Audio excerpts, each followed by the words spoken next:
आपण जे सर्व मंडळी यांना त्यांनी या ठिकाणी आला आहात. प्रभूमध्ये मला खूप आनंद आहे आणि वचनाची सेवा करण्याची परमेश्वराची संधी दिली त्याबद्दल मी देवाचे पण खूप आभार मानतो. मी जास्त वेळ घेणार नाही, एक 10-15 मिनिटं नक्कीच, कारण बराच वेळ झाला आहे. त्यानंतर प्रभुभोजनाचा पण कार्यक्रम आहे आणि आपण पण बरंच लांबून आलेला असाल असं मला वाटतं आणि त्यामुळे जास्त वेळ मी घेणार नाही. पण नक्कीच अनेक प्रसंगाने आमचं जीवन भरलेलं असतं. आमचं जीवन ही प्रसंगाची आणि घटनांची मालिकाच असते. अनेक सुखदुःखाचे असे प्रसंग आमच्या जीवनात असतात आणि म्हणून आजचा हा जो प्रसंग आहे या आणि मला सांगू इच्छित आहे की प्रत्येक प्रसंगाच्या द्वारे, प्रत्येक प्रसंगाच्या घडण्याच्या द्वारे परमेश्वर आम्हाला काहीतरी शिकवत असतो, काहीतरी आम्हाला सांगत असतो. त्याचं वचन आम्हाला प्रत्येकाच्या साठी, प्रत्येक कारणासाठी, प्रत्येक प्रसंगासाठी असतं. आणि म्हणून आज जे आता आपण वचन ऐकत आहोत ही देवाची वाणी आहे. त्याचं काही सांगणं आम्हाला आहे, त्याच्या सांगण्याची आम्हाला गरज आहे. त्याच्या सांगण्याची आम्हाला काय गरज आहे? कारण आम्ही कमी आहोत, आम्ही अशक्त आहोत, आमची बुद्धी मर्यादित आहे, आमची शक्ती मर्यादित आहे. आणि म्हणून आम्हाला आणि ज्या जगामध्ये आपण जगत आहोत अंधकाराने भरलेलं आहे असं वचन सांगतं. निबिड अंधकार पृथ्वीला ग्रासत आहे असं सांगण्यात आलेलं आहे. आणि म्हणून या अंधकारामध्ये आपण जगत आहोत, अशा जगामध्ये आपण आहोत. आणि अशा वेळेस मग आम्हाला प्रकाश कुठून मिळेल, दिशा कुठून मिळेल, मार्गदर्शन कुठून मिळेल? आणि मला आता तुम्ही सांगा की हे मार्गदर्शन आम्हाला जगामधून कोणत्या युनिव्हर्सिटीतून मिळेल? गुगलवर मिळेल, फेसबुकवर मिळेल, पुस्तकातून मिळेल, तत्वज्ञानातून मिळेल, सायन्स मधून मिळेल, कुठून मिळेल? कारण आम्हाला जीवनासाठी मार्गदर्शन हवं आहे आणि म्हणून जिवंत पुस्तक त्यासाठी त्याची गरज आहे. आणि म्हणून बायबल मधलं जे वचन आहे ही आम्हाला रोजची गरज आहे, रोजची गरज आहे. आम्हाला आमच्यासाठी देवाचं वचन हे अन्न आहे. ती आमची जशी अन्न वस्त्र निवारा तसं देवाचं वचन किंवा त्याच्यापेक्षा महत्वाची आणि प्रथम गरज आमच्यासाठी ती आहे. आणि म्हणून प्रभू येशू ख्रिस्ताने सैतानाला उत्तर देण्यास सांगितलं की मनुष्य केवळ भाकरीने नाही तर परमेश्वराच्या मुखातील वचनाने जगेल. आणि ते अगदी खरी गोष्ट आहे. आम्हाला आध्यात्मिकरित्या जिवंत राहायचं असेल देवाचे वचन गाळून किंवा देवाचं वचन वर्ष करून आम्हाला चालणार नाही. अनेक लोक देवाचं वचनाला जितकं पाहिजे तितकं महत्व देत नाही आणि त्यांना वाटतं आम्ही सर्व ठीक आहोत, आमचं सर्व ठीक चालू आहे, हमारी तबीयत ठीक है, हमारा ठीक चल रहा है, हमको कुछ चिंता नहीं, हो सकता है. लेकिन पण नक्की बघा, जर तुम्ही देवाच्या वचनाला तुम्ही ठाक असाल पण आध्यात्मिकरित्या मात्र तुम्ही कुपोषित असू शकता, आध्यात्मिकरित्या मात्र तुम्ही अशक्त असू शकता. आणि जेव्हा सैतानाचा हल्ला असतो, जेव्हा आत्मिक दुरात्म्यांचा हल्ला असतो त्याचं तोंड तुम्ही देऊ शकणार नाही, त्याला तुम्ही सामना करू शकणार नाही जर तुम्ही आध्यात्मिकरित्या वीक असाल तरी. शारीरिकरित्या बहुतेक तुम्ही कदाचित स्ट्रॉंग असाल, आत्मिक संकटासाठी, आत्मिक प्रश्नासाठी आम्हाला तोंड द्यायचं असेल देवाच्या वचनाशिवाय आम्ही त्याचा सामना करू शकत नाही. आणि म्हणून देवाचं वचन, मला फार आनंद आहे की या ठिकाणी ह्या वेगवेगळ्या भाषेमध्ये भक्ती चालत आहेत आणि ही फार महत्वाची गरज आहे आजच्या युगासाठी, आजच्या पिढीसाठी. आणि म्हणून ही जी सेवा आहे मला फार त्याबद्दल मी देवाची स्तुती करतो. अर्चना ही आमच्या मुलीसारखी आहे. त्यांच्या आई आमच्या दादर इथल्या चर्चमध्ये संडे स्कूल घ्यायच्या आणि फक्त ओळख नाही, आमचे कौटुंबिक संबंध आहे. आणि मला फार आनंद आहे. आनंद हा आहे की त्या ज्या जबाबदारी पार पाडत आहे ती फार महान जबाबदारी पाडत आहे, देवाच्या वचनाची जबाबदारी, कारण ती आजच्या युगाची गरज आहे.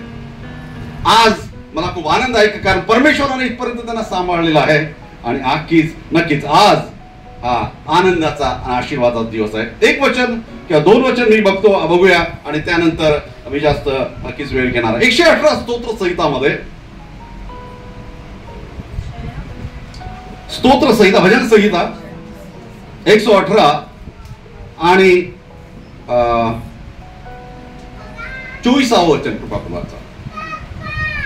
परमेश्वराने नेमलेला दिवस हाच आहे, यात आपण उल्हास व आनंद करू. होय, आज आनंद आणि उल्हास करण्याचं फार मोठं कारण आहे. आणि जी साक्ष आपण ऐकली आज नाही का, त्याचा प्रतिसाद किंवा त्यामध्ये आमचा जो उत्स्फूर्त रिॲक्शन जी हाच आहे. आम्हाला त्याबद्दल आनंद आहे, त्याबद्दल आम्ही देवाची स्तुती करतो, त्याबद्दल देवाला आम्ही मान महिमा आणि गौरव देत आहोत.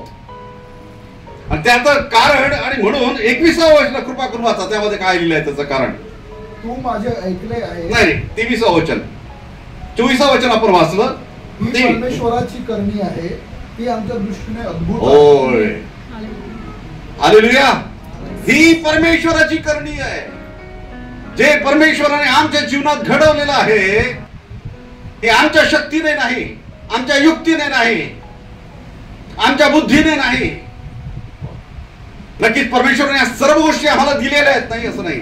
पण जे आशीर्वाद, याद्वारे आशीर्वादाची निर्मिती होऊ शकणार नाही. अनेक वेळेस आम्हाला वाटतो कि हमारे पास पैसा है, हमारे पास टैलेंट है, हमारे पास डिग्री है, हमारे पास अच्छी नौकरी है, हम कुछ भी कर सकते हैं, कुछ भी हासिल भी कर सकते हैं, और कुछ लोग हासिल भी करते हैं. हे सगळं मिळवू शकतं, मिळवलं जातं. पण लक्षात घ्या, ह्या गोष्टी वेगळ्या आहे, आशीर्वाद वेगळा आहे. आशीर्वाद हा परमेश्वराच्या करणीनेच मिळतो. देवाची करणी, कर म्हणजे करणी म्हणजे काय, जिसमें परमेश्वर का हाथ है. कर यानी हाथ. जो चीज में जो परमेश्वर के हाथ से मिला है वो परमेश्वर की करणी. आणि म्हणून आज त्यांनी ज्या गोष्टी सांगितल्या त्या आशीर्वाद का आहेत, ते आशीर्वाद यासाठी आहे की ही परमेश्वराची करणी आहे, परमेश्वराची करणी. आणि म्हणून परमेश्वराची करणी आमच्या जीवनामध्ये सर्वात मौल्यवान गोष्ट आहे. देवाच्या हाताने जे आम्हाला प्राप्त झालेलं आहे ते सर्वात मौल्यवान गोष्ट आहे, सर्वात अद्भुत गोष्ट आहे. आणि म्हणून देवाचा हात आमच्या जीवनामध्ये असणं फार गरजेचं आहे. जर परमेश्वराचा हात आमच्या जीवनामध्ये नसेल मित्रांनो, तर मग मात्र आम्ही फार डेंजर झोन मध्ये आहोत. परमेश्वराचाच हात आम्हाला लीड करतो, परमेश्वराचाच हात आम्हाला सांभाळतो. आमच्या प्रत्येकाच्या जीवनामध्ये अनेक कठीण प्रश्न, माझ्या जीवनामध्ये पण. आणि आज जे आपण साक्ष सांगितलं त्या साक्षीमध्ये पण बघितलं, असं कोणतं जीवन नाही की ज्यामध्ये कठीण परिस्थिती आलेली नाही. कोण सावरलं आम्हाला, कोण आम्हाला सांभाळलं, कुणी आम्हाला इथपर्यंत आणलं, कोण आम्हाला आरोग्य देत आहे, कोण आम्हाला पुढे नेत आहे. आज तो परमेश्वराचा, हे परमेश्वराची करणी आहे, ही देवाची करणी आहे. आणि म्हणून आम्ही उल्हास आणि आनंद आज करत आहे. त्याने आम्हाला घडवलेला आहे, येथपर्यंत आणलेला जो प्रवास आहे परमेश्वराचा, तो मला घडवत आहे, मला चालवत आहे. आमचा परमेश्वर घडवणार आहे. वचनामध्ये त्याला कुंभार म्हटलेला आहे. तो मला तयार करतो, तो आम्हाला घडवतो. आम्ही आज जे आहोत तसे नव्हतो, पण परमेश्वराच्या हाताने आम्हाला ते तयार केलेलं आहे. आणि म्हणून ते 22 वचन सांगितलं, फार सुंदर वचन आहे. 22 वचन काय म्हटलेलं आहे कृपा कुंभाचा. बांधणाऱ्यांनी नापसंत केलेला दगड कोनशिला झाला आहे. आणि ही परमेश्वराची करणी आहे, आणि ती आमच्या दृष्टीने अद्भुत आहे. बांधणाऱ्यांनी नापसंत केलेला धोंडा. आमचं जीवन हे धोंड्यासारखं होतं, आमचं जीवन एका दगडासारखं होतं, आमचं जीवन एक नाकारलेलं होतं. आणि तसं जीवन जर आज आम्ही जगत आहोत तर फार मोठी आशा आम्हाला परमेश्वराच्या हातामध्ये आहे, परमेश्वराच्या वचनामध्ये आहे. इथं असं म्हटलेलं आहे की बांधणाऱ्यांनी नापसंत केलेला धोंडा. एक वेळेस तो धोंडा मी पण होतो, जगाने नाकारलेला, जगाने धिक्कारलेला, बांधणाऱ्यांनी नापास केलेला, कुठल्याच प्रकारचं दिशा नसलेला, नाकारलेला, पडलेला असा धोंडा. लक्षात घ्या, हेच ते कर आहे, हेच ते हात आहे. जेव्हा त्या हातामध्ये तो धोंडा पडतो मित्रांनो, त्याचं स्वरूप बदलून जातं, स्वरूप बदलून जातं, त्याचा आकार बदलून जातो, आणि आज ही आमची प्रत्येकाची साक्ष आहे. देवाने आम्हाला घडवलेलं आहे, देवाने आम्हाला आणलेलं आहे, देवाने आम्हाला तयार केलेला आहे, तो आम्हाला घडवणार आहे. जग आम्हाला घडू शकणार नाही. जगाने आम्हाला नाकारलेलं आहे, धिकारलेलं आहे, टाकलेलं आहे, सोडलेलं आहे. पण जेव्हा परमेश्वर तुम्हाला हातात घेतो ना मित्रांनो, तो तुम्हाला घडवतो. आणि हे वचन फार स्पष्ट आहे. बांधणाऱ्यांनी नापसंत केलेला जग तुम्हाला नापसंत करेल. माझ्या चर्चमध्ये अनेक मुलांच्या खूप साक्षी आहे, खूप साक्षी आहे. आमच्या चर्चमध्ये बहुतेक विद्यार्थी आहे, आता ते नोकरी करतात, पण त्यांचा जो जेव्हा स्टुडंट्स म्हणून त्यांचा जो स्ट्रगल होता, अगदी जवळून मी बघितलेला आहे, जवळून मी बघितलेला आहे. ही सर्वसाधारण तालुका आणि गावाकडून आलेली ही मुलं आणि मुंबई शहरामध्ये आणि कॉलेजेसमध्ये त्यांचा मोठा स्ट्रगल होता. अनेक मुलांना जे ऐकायला मिळालं, ते जे तेव्हा सांगत होते, मला पण त्याबद्दल फार वाईट वाटलं. अनेक वेळेस त्यांच्या शिक्षकांकडून त्यांना असं ऐकायला मिळालं, आप कुछ भी नहीं कर सकते, आज कुछ भी नहीं कर सकते, क्यों आए, कहां से आते आप, असं त्यांना ऐकायला मिळालं. बरेच आमचे मुलं नर्सिंग त्यांनी केली. इव्हन सोनू दासने पण नर्सिंग जे हॉस्पिटलमध्ये केलेलं आहे. आणि तिथल्याच एका विद्यार्थ्यासाठी जो आता गव्हर्नमेंटमध्ये नर्सिंगचं जॉब करतोय बरं का, मेडिकल कॉलेजमध्ये, त्याच्याबद्दल त्याने सांगितलं की त्याची जी ट्युटर होती बरं का, जेव्हा त्यांना कळालं की हे मुलं ख्रिस्ती विश्वासणारे आहेत, अनेक वेळेस त्यांना ऐकायला, आप कुछ भी नहीं कर सकते, कहां से आया, क्यों आए, काय तुमची औकात, अशा गोष्टी तुम्ही करू शकत नाही. नापसंत केलेले हे धोंडे, नापसंत केलेले धोंडे पण विश्वासामध्ये स्थिर होते आणि प्रभूच्या हातामध्ये होते, प्रभूच्या हातामध्ये होते आणि प्रभूने त्यांना उंच केलं. आज तीच मुलं ज्यांना नापसंत केलं जगाने, एक धोंडा म्हणून, फक्त धोंडाच नाही, नापसंत केलेला धोंडा तरी ठीक आहे, त्याला काही आशा आहे, तो कदाचित तो काम करणार, त्याच्यानंतर फ्युचर मध्ये काम. नापसंत केलेला म्हणजे रिजेक्ट केलेला, टाकून दिलेला, अशा प्रकारचं आमचं जीवन होतं. पण परमेश्वराने त्याच्या हातामध्ये ते घेतलं. असं म्हटलं की तोच धोंडा कोण शिला, आणि म्हणून ती अद्भुत करणी आहे. अद्भुत म्हणजे जी तुमच्याकडून तुमच्या कल्पनेच्या पलीकडची आहे, तुमच्या बुद्धीच्या पलीकडची आहे, तुमच्या क्षमतेच्या पलीकडे, त्याला अद्भुत म्हणतात. ते अद्भुत आहे. एका गोष्टीची गरज आहे. केव्हा ते शक्य आहे, जेव्हा तुम्ही त्याच्या करामध्ये समर्पित होता. म्हणून आज या ठिकाणी आणि विशेष करून तरुण मुलांना आणि मुलींना मला सांगू इच्छितो, तुमच्या जीवनाला तुम्हाला जर घडवायचं असेल, तुमच्या जीवनामध्ये जर तुम्हाला कोण शिला बनायचं असेल, वचन सांगतं त्याच्या हातामध्ये तो घडवणार आहे. पण तेव्हाच तो घडू शकतो जेव्हा तुम्ही त्याला समर्पित होता. आणि म्हणून ती फार गरजेची गोष्ट आहे. परमेश्वराला शरण जा, परमेश्वराला समर्पित व्हा. पहिले पेत्र 5:7 मध्ये सांगितलेलं की तुम्ही त्याच्या पराक्रमी हाताखाली लीन व्हा. हाच तो हात आहे. प्रभू नवीन करारामध्ये सांगितलेला आहे ना, तोच हात आहे, तोच तो पराक्रमी हात त्या परमेश्वराचा. आमची जबाबदारी आहे लीन व्हा, नम्र व्हा. योग्य वेळी तुम्हाला तो उंच केल्याशिवाय राहणार नाही. ही प्रोसेस आहे.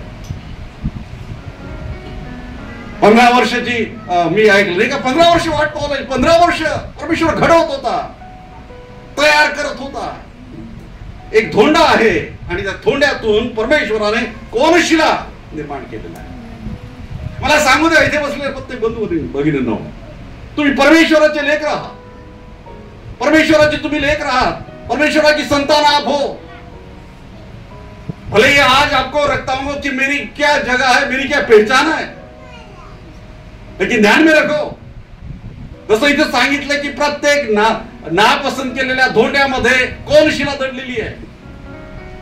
परमेश्वर तुम्हाला कोण शिला या दृष्टिकोनातून बघत आहे. तुमच्यामध्ये परमेश्वराचा सेवक दडलेला आहे, सेविका दडलेली आहे. आणि परमेश्वराला ती तयार करायची आहे, ती बाहेर काढायची आहे.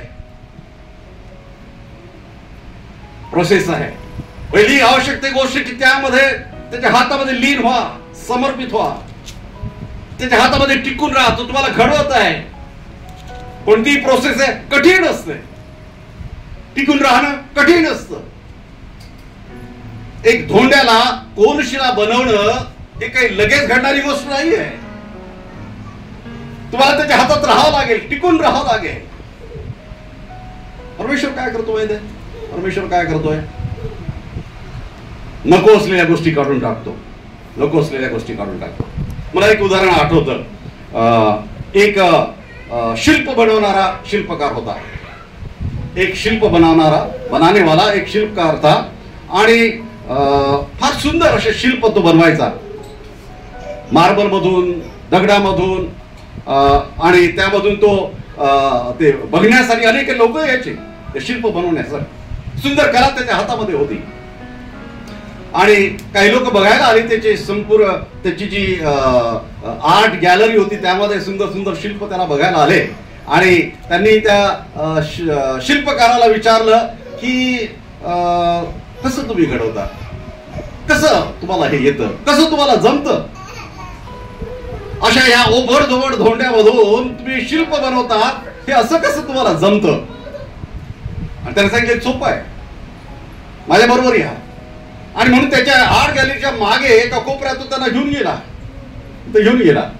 आणि त्याने सांगितलं हे काय आहे? आणि तिथे पूर्ण खच पडलेला होता, खच पडलेला होता. सर्व दगडांचा ओबडधोबड गोष्टींचा तिथे खच पडलेला होता. म्हणजे काय आहे? म्हणे त्या दगडामध्ये त्या मी काहीच करत नाही, मी फक्त एवढं करतो की त्या दगडातील नको असलेला भाग काढून टाकतो. नको असलेला भाग, अनावश्यक भाग. आमच्या जीवनात सुद्धा अनेक वेळेस अशा अनावश्यक गोष्टींनी भरलेला आहे आणि तोपर्यंत आम्ही तो कोणशिला होणार नाही जोपर्यंत त्या अनावश्यक गोष्टी निघून जाणार नाही. परमेश्वर ते करू शकतो. त्याच्यामध्ये त्याचं वचन हातोडा आहे, त्याचं वचन आम्हाला घडवणार आहे. आणि म्हणून आज मी जे सुरुवात केलं सांगितलं की आम्हाला वचनाची गरज आहे, कारण ते यासाठीच तेच आम्हाला सांगतं की आमच्या जीवनातील नको असलेली गोष्ट कोणती आहे. वो आईना की तरह है. ये जो वचन है वो आईना की तरह है. वो हमको बताता है कि किसकी जरूरत नहीं हमारे दिल में, किसकी अयोग्य गोष्ट आहे, जी अनावश्यक गोष्ट आहे, जे पाप आहे ते आम्हाला दाखवतं. मित्रांनो, जोपर्यंत ती अनावश्यक गोष्ट आमच्या जीवनातून जाणार नाही आम्ही कोणशिला होऊ शकत नाही. परमेश्वराचं ते कार्य आहे, परमेश्वराचं ते कार्य आहे, ती प्रक्रिया आहे. त्याला आम्हाला वेळ द्यावा लागेल. अनेक आमच्या गोष्टीतील जीवनातील गोष्टी आम्ही का घडत नाही, अनेक गोष्टी आम्ही सोडत नाही, आम्ही टाकत नाही. परमेश्वर आम्हाला सांगतो की ह्या गोष्टीची गरज नाही तुमच्या जीवनामध्ये, ही अयोग्य गोष्ट आहे, पण आम्ही सोडत नाही. कसं आम्ही कोणशिला बनणार? मित्रांनो, अनेक वेळेस आम्हाला काही गोष्टी टाकाव्या लागतील, आम्हाला सोडावं लागतील. फार प्रिय असतील, आवडणारे असतील, आमच्या अगदी जीवनाचा भाग असेल. अनेक अनेक गोष्टींनी आमचं जीवन भरलेलं आहे आणि अनेक अनावश्यक गोष्टींनी आमचं जीवन भरलेलं आहे, अनेक अयोग्य गोष्टींनी आमचं जीवन भरलेलं आहे. जोपर्यंत आम्ही टाकत नाही आम्हाला आकार कसा प्राप्त होईल? अनावश्यक गोष्टी टाकाव्याच लागते.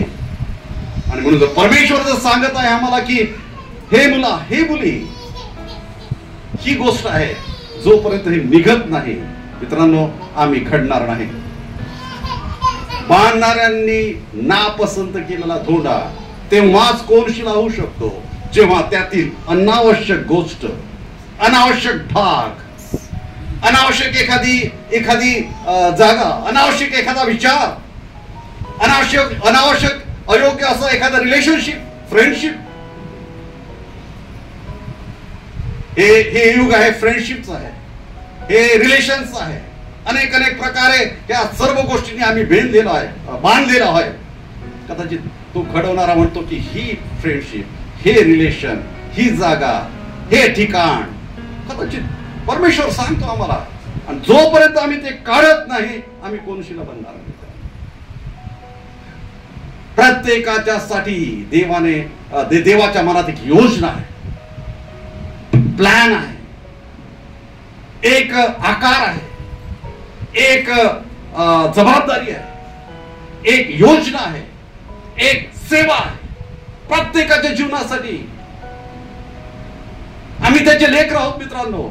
आमचा जन्म म्हणजे फक्त ऍक्सिडेंट नाही आहे, आमचा जन्म म्हणजे त्याची योजना आहे, आणि त्याची योजना तेव्हाच सफल होईल जेव्हा ह्या अनावश्यक गोष्टी आमच्या जीवनातल्या निघून जातील. त्याच्या हातात समर्पित व्हा, त्याला करू द्या, त्याला घडू द्या. तो तुम्हाला कोनशिला बनवू राहत नाही. शेवटच्या 2-3 गोष्टी सांगतो. कोनशिला म्हणजे काय, कोनशिलाचं काय पर्पज असतो. कोनशिला हा बांधकामाशी संबंधित शब्द आहे, बांधकाम से रिलेटेड वर्ड आहे नाही का कोनशिला. कोनशिला म्हणजे काय काय काय काम असतं. पहिली गोष्ट, कोनशिला हा त्या भिंतीला आधार देतो, तो कॉर्नरवर असतो, तो मजबूती देतो. मित्रांनो, देवाने या जगामध्ये ती मजबूती देण्यासाठी तुम्हाला तयार केलेला आहे. इतरांना मजबूती देण्यासाठी, तुमच्या कुटुंबाला मजबूती देण्यासाठी, तुमच्या सोसायटीमध्ये मजबूती देण्यासाठी.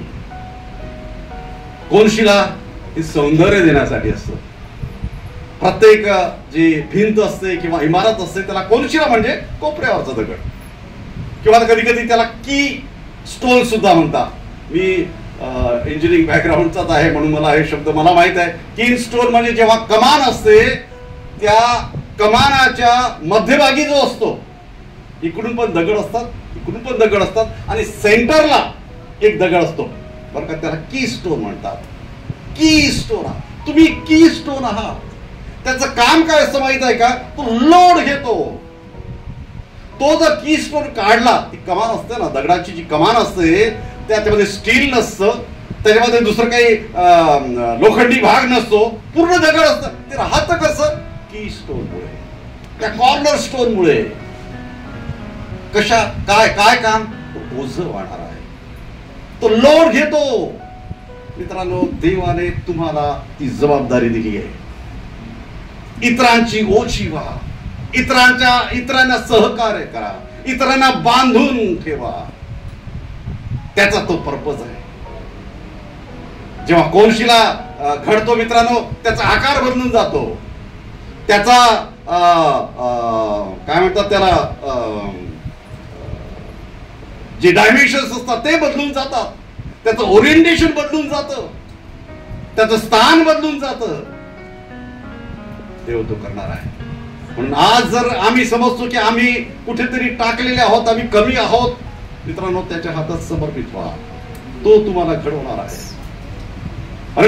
परमेश्वर तुम्हाला कधी धिक्कारत नाही, कदाचित नाकारत नाही.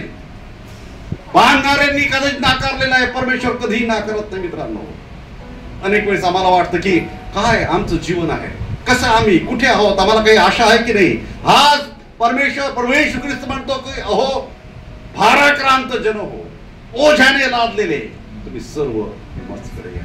त्याचं ते आव्हान आहे. जेव्हा आम्ही त्याच्याकडे येतो तो तुम्हाला तयार करतो. त्याचं ते कार्य आहे आम्हाला तयार करण्याचं. त्या थोड्यातून त्याने कोनशिला निर्माण केलेला आहे. कोनशिला इतरांना डायरेक्शन देतो. आज सिस्टर अर्चना यांच्या साक्षीवरून आणि त्यांची सेवाच्या याच्यावरून मला तो विचार सुचला की परमेश्वर जेव्हा तुम्हाला कोनशिला बनवतो ना, इतरांना ते डायरेक्शन देतो. इथे जर कोणी बांधकाम जर बघितलं असेल तर तुम्ही बघितलं असेल की जेव्हा बांधकाम करणारे आहेत त्यांची काय प्रोसिजर आहे. जेव्हा एखादी भिंत बांधायची असेल तर मॉर्टर टाकणं, वीट घेणं आणि बांधत राहणं असं नसतं, अजिबात नसतं. त्याला दोरी लागते, त्याला ओळंबा लागतो, त्याशिवाय बांधकाम होऊ शकत नाही. असा कोणत्याही जगातला मिस्त्री नाही की ज्याच्याकडे दोरी नाही किंवा ओळंबा नाही, तो बांधकाम करू शकत नाही. दोरी कुठे लावतो तो माहितीये तो? दोरी तो कोनशिल्याला लावतो.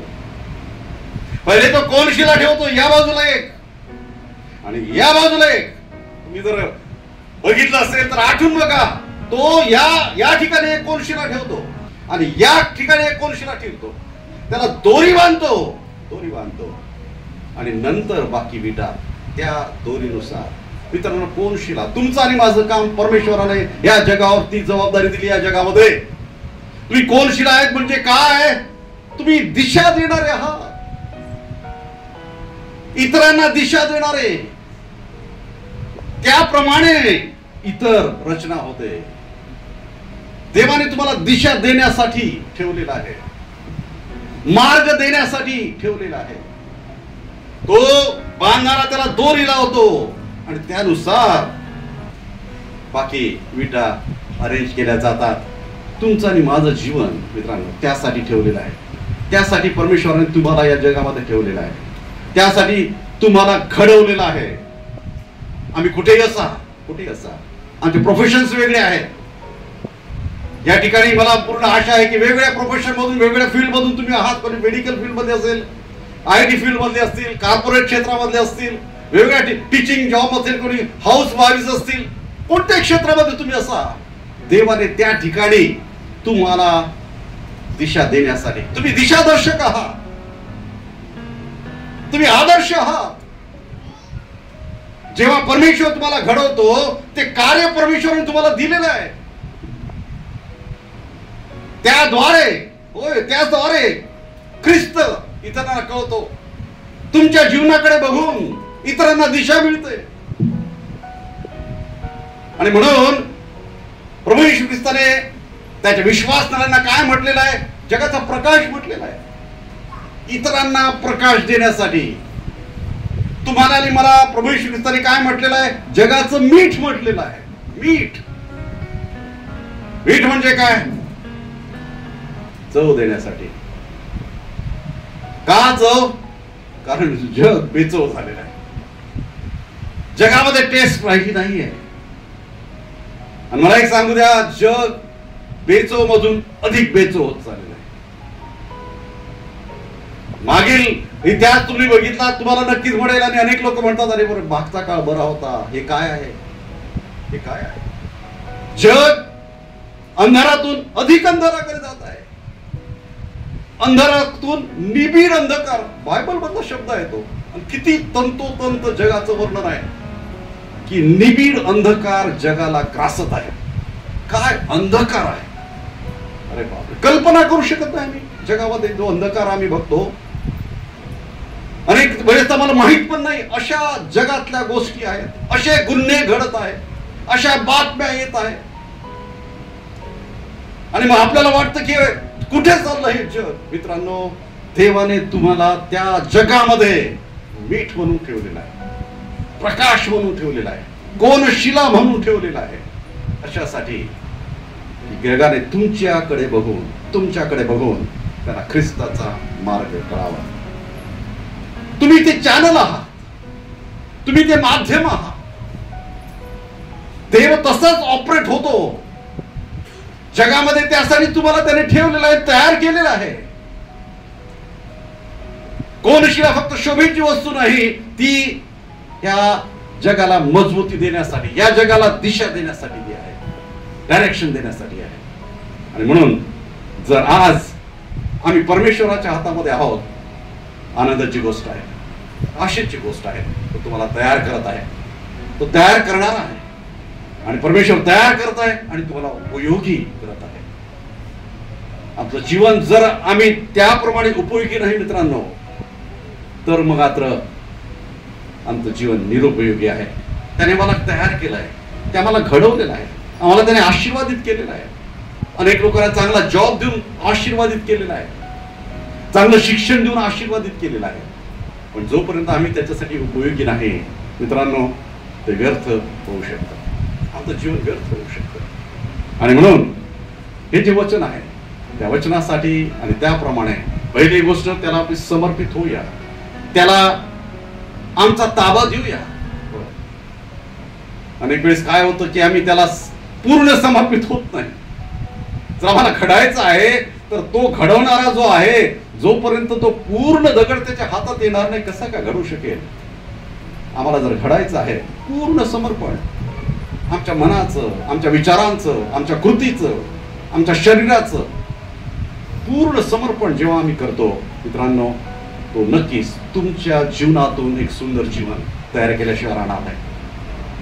ते इतरांना उपयोगी ठरेल, इतरांना प्रकाश देणारा ठरेल, एकांना दिशा देणारा ठरेल. याचा अर्थ सर्वांनीच पूर्ण वेळ सेवेसाठी यायचं असं नाही, पण ज्या ज्या ठिकाणी तुम्ही आहात, मी नेहमी माझ्या मंडळीमध्ये गोष्ट ठासून सांगतो, ज्या ज्या ठिकाणी तुम्ही आहात त्या ठिकाणी तुम्ही देवाचे मीठ आहात. ज्या ज्या ठिकाणी तुम्ही आहात, ज्या ज्या डिपार्टमेंटमध्ये तुम्ही आहात त्या ठिकाणी तुम्ही जगाचा प्रकाश आहात. तुमचा जॉब ही दिवठाणी आहे, त्यावर तुम्ही ठेवलेले आहात. देवाने तुम्हाला ठेवलेला आहे. कधीही विसरू नका, हा देवाची योजना तुमच्यासाठी आहे. मी तर म्हणेल, आम्ही जी वचन यापासून इथे बोलून सांगतो त्यापेक्षा मोठं कार्य देवाने तुमच्याकडून अपेक्षित केलेलं आहे आणि तुम्ही करू शकता. तुमच्यामध्ये ती ताकद दिलेली आहे आणि नक्कीच ह्या जगाचा बदल तुम्ही घडू शकता. त्याला अधिक समर्पित होऊया, अधिक घडूया. नक्कीच परमेश्वर तुमचं जीवन एका कोनशिल्यासारखं करून तुमचं जीवन अनेक अनेक लोकांना आशीर्वादाचं माध्यमाने कारण केल्याशिवाय राहणार नाही. या ठिकाणी मी थांबतो, पण नक्कीच आज यावर आपण विचार करूया आणि